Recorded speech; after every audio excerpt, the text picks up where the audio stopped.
Important topic समझेंगे singly beam and Dabali beam के बारे में।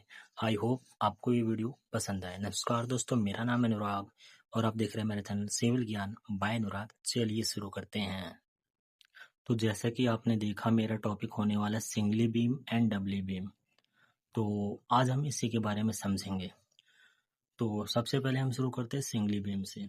सिंगली बीम क्या होता है? एक ऐसा बीम होता है जिसमें मेन रेनफोर्समेंट जो होती है वो टेंसाइल जोन में होती है। केवल टेंसाइल जोन में जो सरिया दिया जाता है उस सिंगली बीम कहा जाता है। इसका मतलब पॉइंट्स हैं 3। टेंसाइल साइड में मेन स्टील रहेगा, कंप्रेशन साइड पे कोई स्टील नहीं रहेगा। Use for normal bending load, ये नॉर्मल बेंडिंग लोड के लिए इस्तेमाल किया जाता है साइड पे। तो इस स्केच के जरिए हम समझते हैं। ये मान लीजिए हमारा एक बीम है और ये बीच में से जो लाइन जा रही है इसका न्यूट्रल एक्सिस है, ठीक है, और इसकी डेप्थ है वो डी है।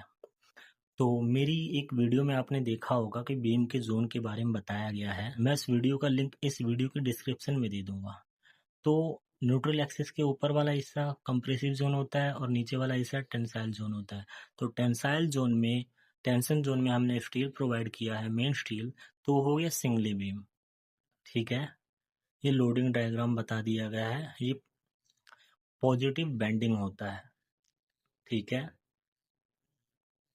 आइए हम देखते हैं डबली बीम के बारे में। डबली बीम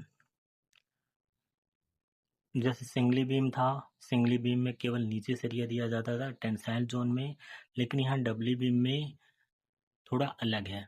डबली जोन में क्या होता है?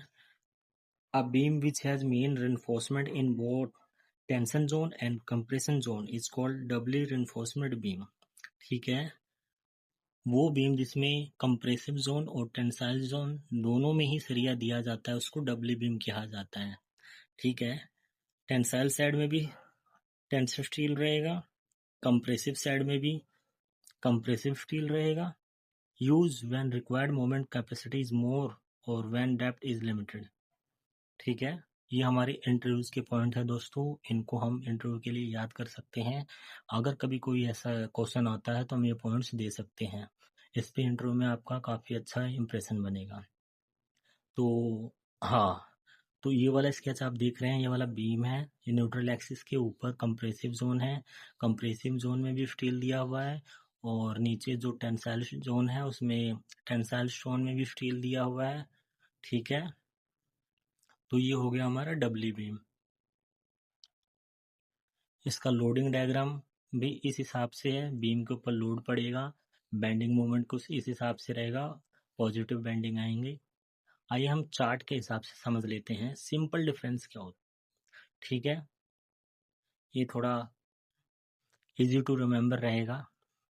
सिंगली बीम में टेंसाइल स्टील यस, और डबली बीम में टेंसाइल स्टील यस। मतलब सिंगली और डबली दोनों में टेंसाइल में स्टील दिया जाता है, कंप्रेशन स्टील नहीं दिया जाता है। किसमें? सिंगली में, जो कि हम डबली में दिया जाता है। मोमेंट कैपेसिटी सिंगली बीम में कम रहती है और डबली बीम में ज़्यादा रहती है, ठीक है। इसके यूजेस क्या क्या है?